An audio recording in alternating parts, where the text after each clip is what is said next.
Sony used to mean something back in even 2017 with the Sony X900E. I actually got called the biggest Sony fanboy there was in a Sony pony because I championed the greatness of that TV like nothing else. Then, of course, that all started with 2013 with the Sony W900A. The first time I'd ever seen quantum dots, I was hooked. I was in a Best Buy, walked, and clearly saw the difference between TVs with it and without. And from that day forward, I have been one of the biggest, if not the loudest, quantum dot advocate, telling people if your TV doesn't have it, you shouldn't be buying it because it's a waste of your money. When the quantum dots are done right, not the cheap, cost-efficient way, the right way, the high-quality quantum dots, nothing on the market can touch a high-grade quantum dot television. Well, Sony is not the same Sony anymore. They don't use the highest grade quantum dots in their televisions, and their TVs are, in a way, kind of falling off, especially once we think about their mini LED line. It used to be Sony was known for their grid-away backlight system, slim backlight drive, innovations that would draw people in, ultimately had a ton of blooming, and therein lies the problem. Sony, for years, has had a problem with blooming that they have never fixed. It has always been an issue, we've always seen it, and it's one of those things that just gets old after a while. And honestly speaking, I think Sony can stand to benefit from taking, user feedback on things like their game mode having higher input lag than pretty much all their other competitors, limited HDMI ports, and then just a clunky user interface that is not very user-friendly. I think all of these things tie together into kind of a disdain that people are getting nowadays for Sony's products. They don't sell particularly well either because the market is very niche. Sony's so busy sticking their nose in the air saying we're Sony that they're getting literally bulldozed over by the likes of TCL, Hisense, and even Samsung. And it's so bad to the point where I will never buy another Sony Mini-LED television. There's just too much in the way of a lack of innovation. You see what TCL does with their anti-reflective coating, their, awesome Onkyo subwoofers in their television, upwards of over 3,000 nits. I mean, you got tons of zones, over 5,000 zones of full array local dimming with mini LEDs. I mean, it's amazing what they're doing. And you look at what Sony does. We're Sony.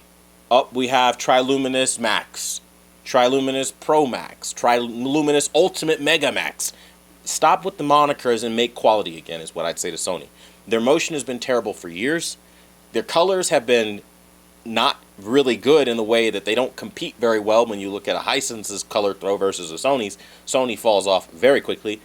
And then there's this argument that people have where Sony is the most accurate.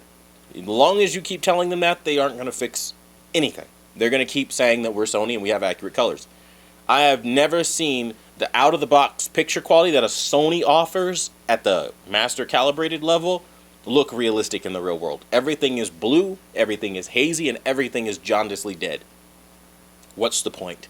And it ultimately gives me the impression if I'm going to get a jaundiced, cool, ugly picture out of the box that doesn't razzle and dazzle me, why wouldn't I just run over to something like, your competitors? Hisense, TCL, Samsung, people who are actually giving good TVs at that price point. Now again, there's no such thing as a perfect TV, but Sony's got the longest way to go. And you factor in the fact that they have these new forced terms of service, and now they're doing this new thing with their Google interface where you have to sign in to your personal Google account, or you're just straight up not using the TV at all after you log into Wi-Fi. That's a turnoff. People don't want all that. Maybe I don't want to sign into Google just because you decided to go with that as an operating system. It's a violation of, at the very least, your free will. You are told what to do, and I don't like authoritarianism. That is something Sony adopts through and through. They want to tell you what to do with your product, how to do it, and it doesn't work. At one point, Sony understood this. Back for my gamers out there with the PS5 that we're in now, back when we were talking about PS4 and Xbox One, Sony had a whole dig video about how you share your games.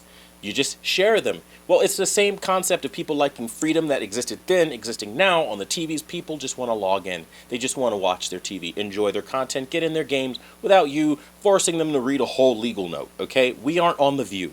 The reality of the situation is we want to be able to use our products and maintain dignity at the same time. That being said, though, Sony has fallen far off the mark. Their quality is mirrored at the entry to mid-level range. They don't offer any of the premium trimmings like on For example, go look this TV up if you don't believe me. The X930D, where they had gold trim around the outside of it, it was just premium. Sony was a different beast back then, and today they are just cheap. As my wife would say, they're just chafa, okay? At the end of the day, that ain't for me. I'm going to go and spend my money where I'm going to get quality and not just somebody's name that isn't paying my bills anyway. Thanks so much for watching the #1 brand in honesty, and until the next video, I'll see you guys later.